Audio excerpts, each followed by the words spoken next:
ज्ञानदेव तुकाराम पंढरीनाथ भगवान की जय. जय. जगद्गुरु संत तुकाराम महाराज की जय. जय.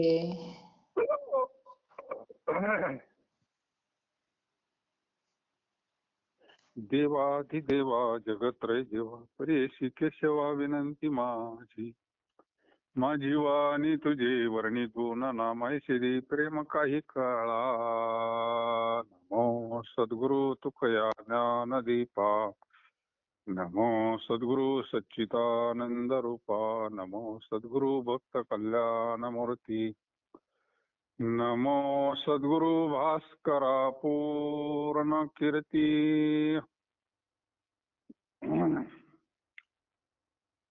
दया क्षमा शांती तेथे देवाची वस्ती. पावे जाऊन या घरा राहे धरून या थारा. कीर्तनाचे वाटे बराडी आहे सालोटे. तुका म्हणे घडी पूजा नामी देव जोडी.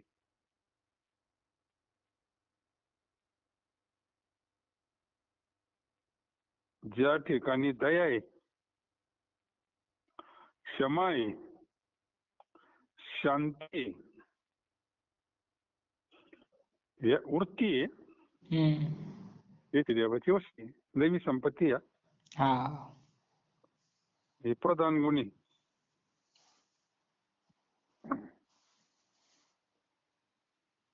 दया साधूचं प्रधान गुण दया आहे नाही का. साधू संत माय बाप जे का दयेचे सागर.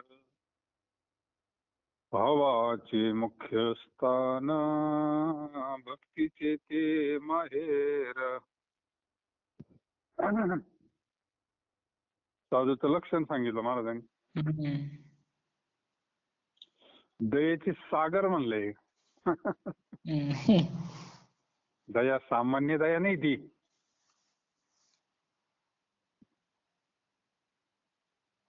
दयाचे सागर भावाचे मुख्य स्थान भक्तीचे ते माहेर. क्षमा दया असली तर क्षमा करीन ना. अंतःकरणात दया नसली तर क्षमा कसं. एखाद्यानं समजा अपराध केला, आता त्या विसवताटीना ज्ञानेश्वर महाराज, मुक्ताबाई, निवृत्ती दादा, स्वपन काका यांना किती त्रास गेला, पण क्षमाच केली ना तरी. त्याला शेवटी मांड्याचा प्रसाद दिला ना मग, आणि अनुग्रहाचा प्रसाद दिला. क्षमा केली म्हणूनच नामदेवाचा गुरु झाला ना. पण दया होती म्हणून क्षमा. म्हणजे यांचा सुद्धा एकमेकाशी संबंध आहे. या गुणांचा जसा आसुरी संपत्तीचा एकमेकाशी संबंध आहे ना, तसा हे सुद्धा गुण एक आला का दुसरा येतो असं आहे. त्याच्या अंतःकरणात दया आहे. काय आता त्या क्षमेला काय माफ आहे का माऊलीच्या.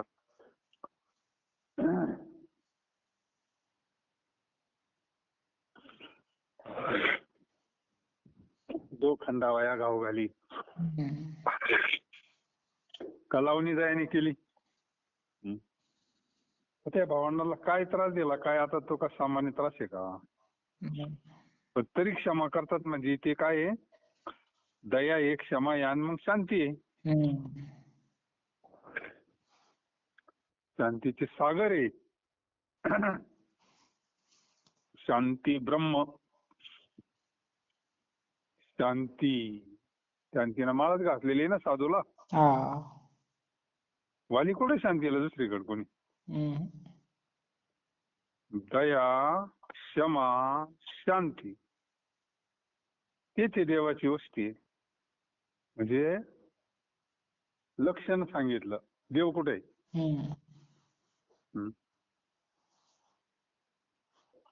एखाद्या गोष्टीचं लक्षण जर सांगायचं ठरलं, 4 पाय 2 शिंग 1 शेपटी,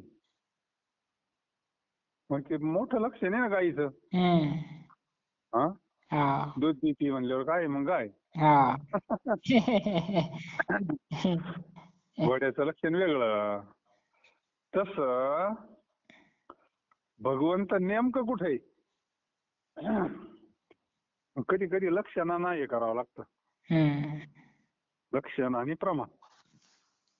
एखाद्या कार्याची गोष्टीची सिद्धी जर करायची ठरली तर त्याला शासनानं लक्षण आणि प्रमाण सांगितलं. म्हणजे 3 गोष्टी जिथं आहे तिथं भगवंत आहे. देव कुठं आहे असं विचारलं तिथं क्षमा आहे, शांती आहे.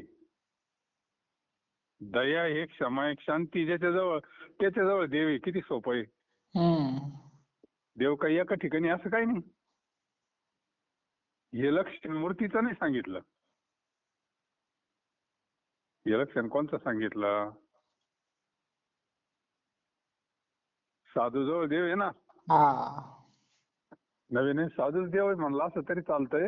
हम्म. साधू स्वतःला देव मी असं म्हणत नाही कधी. हा. लक्षण तिकडे जातं ते. मग साधूकडं दया आहे, क्षमा आहे म्हणजे त्याच्याजवळ देव आहे ना. हा. देवाची वस्ती कुठे आहे? 17व्या अध्यायामध्ये ते लक्षणं सांगितले ना. हम्म. माझी निजाची धामे सती. काहीतरी 7-8 नावं घेतले. हा. दानशूर, तपस्वी, हन, महात्मे, संन्यासी असे 7-8 नावं घेतले. ही माझी निजाची धामे, माझी राहण्याचे ठिकाण. हा. मग बाकीच्या ठिकाणी देव नाही का? आहे ना. आता ठीक आहे सांगितलं ना विठ्ठल 42 स्थळी भरला, सर्वत्र देव भरला. मग इथं असं का म्हणलं? तिथं दया, क्षमा, शांती आहे ना. हम्म. हा हे जे नावं सांगितले तिथं दया आहे, क्षमा आहे, शांती आहे. मग माझे राहण्याचे ठिकाण आहे ना ते. मग हा. पतिव्रता म्हणजे सती म्हणलं तिथं. हम्म. एखादा दानशूर आहे, हरिश्चंद्रासारखा. एखादा तपस्वी महात्मा आहे, एखादा संत आहे, एखादा संन्यासी आहे. असे 7-8 नाव आहे ते. तर त्यांच्या ठिकाणी हे लक्षण आहे ना. हम्म. म्हणजे भगवंत सर्वत्र आहे पण यांच्या ठिकाणी विशेष रूपानं आहे. हा. त्यांच्या ठिकाणी विठ्ठल विस्तारला जनी तिनेच म्हणलंय ना. हा. आणि तेच म्हणते विठ्ठल मोनी मानसी. आता हम्म.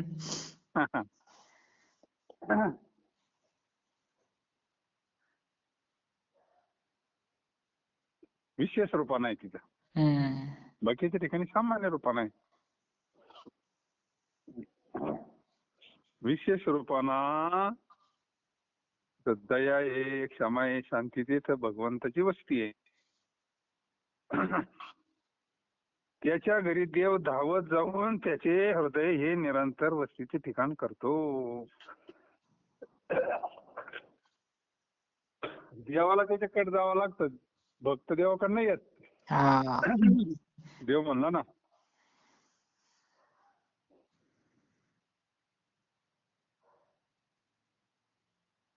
मी क्षेत्र संन्यास घेतो म्हणले. हा. कोण क्षेत्र संन्यास घे? देव म्हणला ना. हो. असं आहे ते.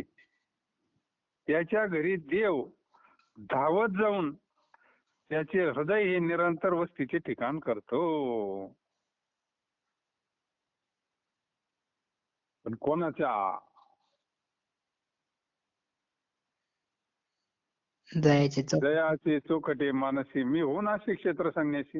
हम्म. जे निजेली अति उपासी वैराग्य का.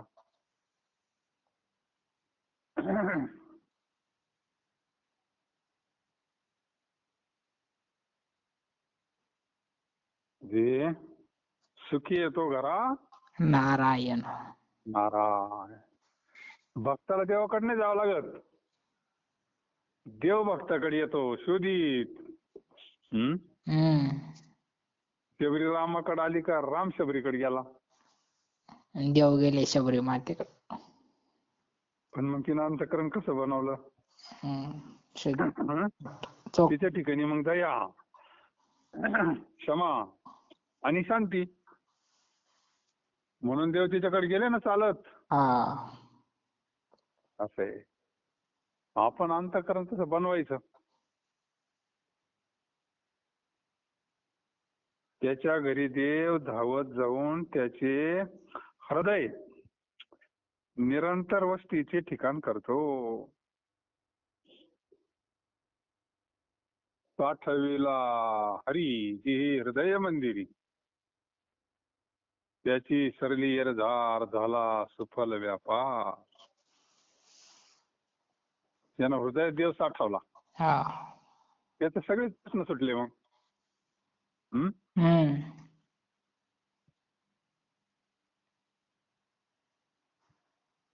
इथे तेच म्हणलंय मी. त्याचे हृदय हे निरंतर वस्तीचे ठिकाण करतो. देव जर पाहायचं ठरलं तर कुठं पाहायचा. त्याला देव पाहायचा आहे समजा. चालता बोलता, हा. फिरता चालता बोलता तर कुठं पाहायचा मग नेमकं. ज्याच्या अंगी गुण आहे त्याच्या. हे लक्षणं ज्याच्याकडे तोच येतो देव. हम्म. हा हा. तोच उघड परब्रह्म ची मूर्ती. सद्गुरूची मूर्ती नाही का. हम्म. आवाज येतो का. हा येतो ना.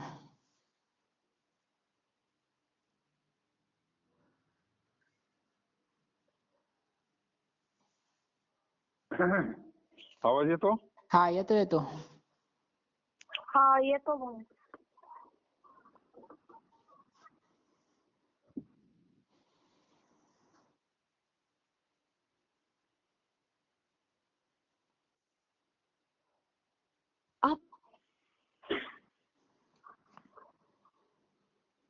आवाज येतो भाऊ.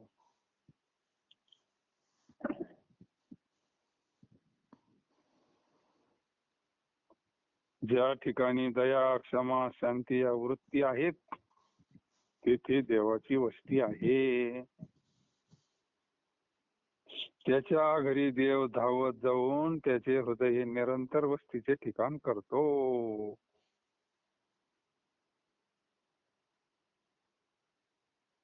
सचिन हा येतो आवाज. येतो ना. हा येतो येतो. मध्ये बंद झालता काय. हा फोन कट झाला का. कीर्तनाच्या मार्गाने अन्नाला दुकाळल्या आगंतुकाप्रमाणे दुष्काळग्रस्त विकारासारखा देव धावतो.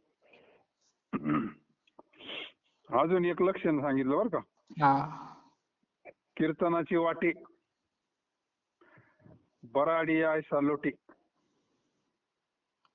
जिथं कीर्तन चालू आहे ना हम्म. ते त्याचे देव बा. म्हणजे अगोदर लक्षण सांगितलं जिथं दया क्षमा शांती तिथं देव राहतो. हम्म. अजून तिसऱ्या चरणात एक लक्षण सांगितलं कीर्तनाची वाटी बराडी आयसा लोटी. जिथं कीर्तन आहे तिथं देव. आता कीर्तनाच्या सुखी सुखी होय देव. कीर्तन देवाला आवडतं ना. हा. आपल्याला तर आवडतच पण देवाला कीर्तन आवडत. हम्म.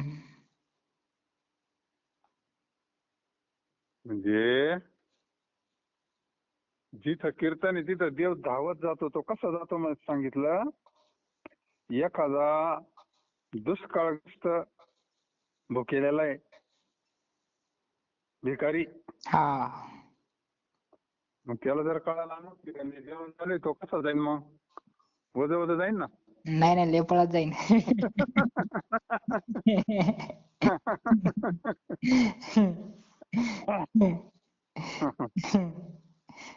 चांगला भुकेलेला पाहिजे 2-3 दिवसाचा टांगेल. त्याला जर कळालं बा अमुक अमुक ठिकाणी जाय तो आमटी भाकरीचा प्रसाद चालू आहे, जे जाईन त्याला पोटभर तो पाय उचलून जाईन ना चांगला. हा. धावत जाईन तो नाही का. हम्म.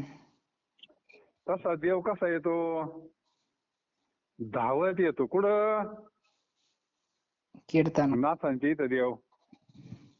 हम्म. नाथांच्या इथं हे पहिले लक्षण तर आहेच नाथांकडे नाही का. हा. पण नाथांच्या इथं कीर्तन रोज आहे ना हा. का कधी मधी. रोज.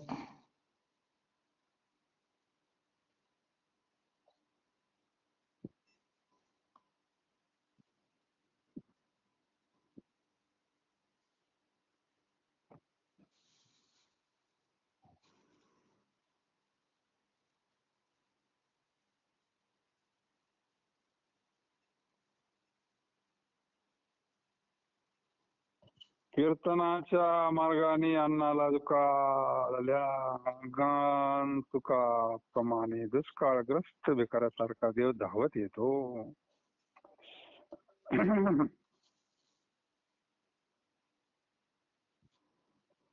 तुकाराम महाराज म्हणतात देवाचे नाव घेतल्याने त्याची पूजा होते व तो भेटही देतो. शेवटच्या चरणात आज एक लक्षण सांगितलं. हम्म. आवाज परत गायब झाला काय? नाही येतो ना. येत नाही का आवाज? येतो.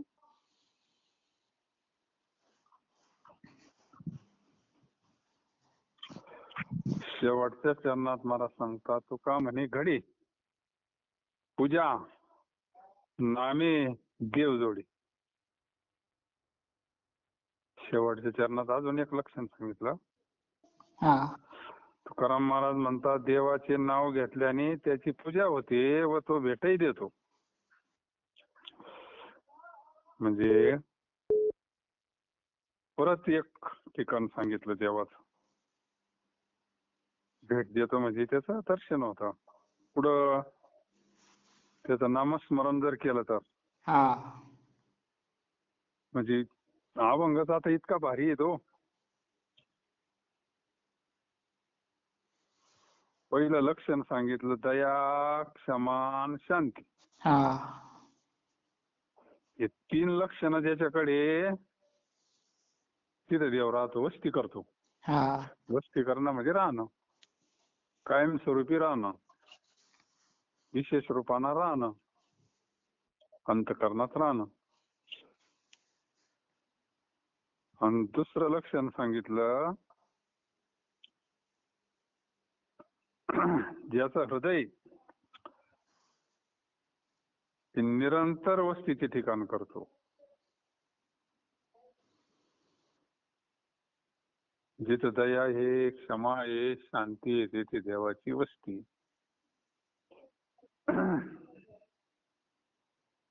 आज बा झालं एकच अभंग, आज टाइम जास्त झाला जरा. हा. दया क्षमा लाईटही गेली. दया क्षमा शांती तिथे देवाची वस्ती. पावे धावून या घरा राहे धरून या थारा. कीर्तनाची वाटे बराडी ऐसा लोटे तुका म्हणे घडी पूजा नामे देव जोडे. पुंडलिकावर विठ्ठल श्री ज्ञानदेव तुकाराम पंढरीनाथ भगवान की जय. जगद्गुरु